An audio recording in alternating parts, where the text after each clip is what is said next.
After 4 whole years, we finally have someone who can power creep Zhongli. Citlali is coming out in the next patch, and she is very strong.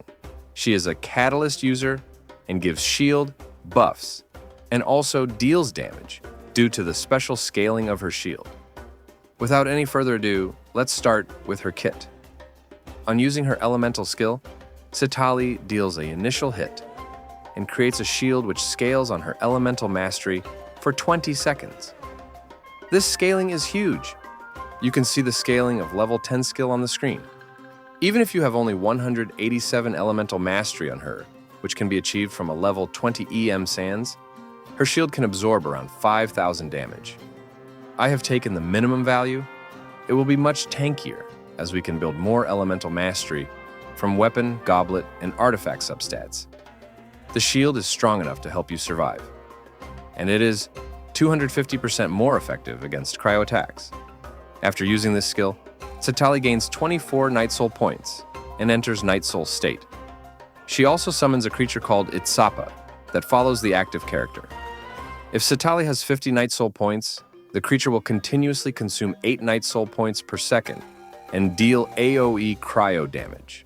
The creature leaves the field when the Night Soul points is depleted or after 20 seconds. The skill has a cooldown of 16 seconds. Citlali only gains 24 Night Soul points from her skill. The remaining points to reach 50 can be gained from her burst and ascension passives. On using her elemental burst, Citlali deals a nuke damage and gains 24 Night Soul points. She also summons 1 Spirit Vessel Skull near a maximum of 3 opponents, which explodes after some time, dealing cryo damage and restores 3 Night Soul points. The burst has a cooldown of 15 seconds and an energy cost of 60.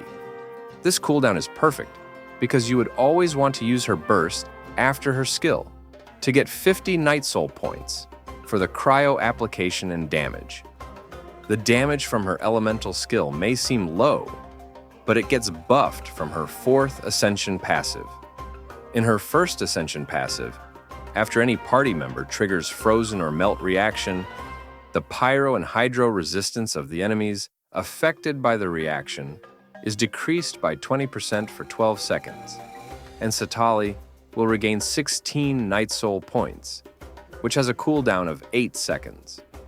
In her 4th Ascension passive, the off-field damage of her elemental skill will be increased by 90% of her elemental mastery, and the nuke damage of her burst is increased by 2,400% of her elemental mastery. When any party member triggers Night Soul Burst, Citlali regains 4 Night Soul points. So Citlali is like all-in-one character. She can give shield, which fulfills the role of sustain character. She has off-field cryo application and can be the first cryo character to have consistent cryo application, which can be used in melt teams. I still don't know if the cryo application has ICD, but as per her 1st Ascension passive, I feel like she will have good cryo application. She has high damage multipliers. The shield scales on elemental mastery, and her damage scales on attack percent. But with her 4th Ascension passive, her damage is increased based on her elemental mastery, which makes it easy to build her. Alongside shield strength and damage, elemental mastery will also increase her reaction damage, so you can use her in melt teams to further increase her nuke damage. She also shreds pyro and hydro resistance, which is great. That's not all. As Citlali's Natlan character, you can use the Scroll of the Hero of Cinder City set to give 40% elemental damage boost to the team. Let's compare her with Zhongli. In terms of shield, Zhongli still has a stronger shield, as you only need to worry about building HP on him, unlike Citlali, where you will need elemental mastery, crit, and energy regen. But Citlali's shield is strong enough. In terms of buff, Zhongli provides 20% resistance shred. He can use the Tenacity set or the Archaic Petra set. Citlali gives resistance shred for only pyro and cryo elements, but she can use the Hero of the Cinder City set, which is much easier and more consistent than Tenacity or the Archaic Petra. Alongside buff, Citlali can also deal good damage and has off-field cryo application, which is really good. but it can also be bad depending on how good the application is. The cryo application can mess up with the reactions in some teams like electrocharged teams.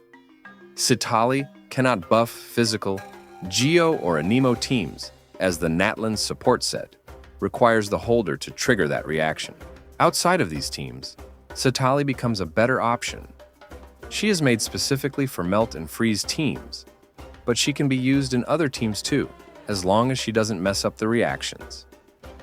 So Citlali has power creeped Zhongli in some teams, but in Geo, Physical, and Anemo teams, and for teams that doesn't need the cryo application, Zhongli is still better. Do you think Granny Citlali has power creeped Grandpa Zhongli? Let me know in the comments. And that's all for this video. I hope you guys enjoyed it. Don't forget to like and share the video and subscribe for more Genshin Impact content. Thanks for watching.